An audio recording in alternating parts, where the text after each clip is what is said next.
Des Gwenadus en plein cœur de la capitale, mais aussi les couleurs de la Corse, de l'Alsace, du Pays Basque ou de l'Occitanie. Ils sont environ 500 à défiler aux abords du ministère de l'Éducation nationale. Mais l'accès à la rue de Grenelle leur est interdit. Alors, ils entonnent un slogan.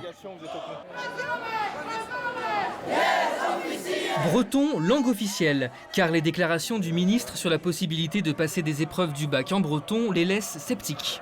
Ce matin, nous annonçait que nous aurions notre bac de maths en breton, puis pour le soir, nous dire le contraire, ou nous dire en tout cas que ce serait que le contrôle continu.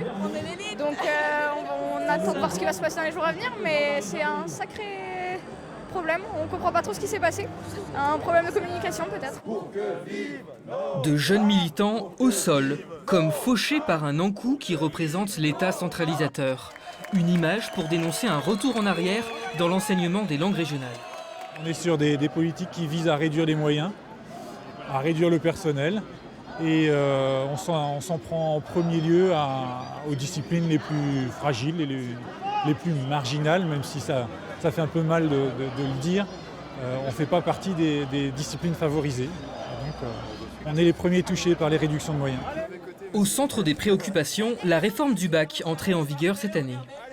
Il y a une concurrence entre les matières, et en particulier quand vous mettez le breton ou le gallo en concurrence avec l'anglais ou avec les mathématiques, vous avez de grandes chances que les enfants effectivement prennent mathématiques ou anglais, ce qui se comprend.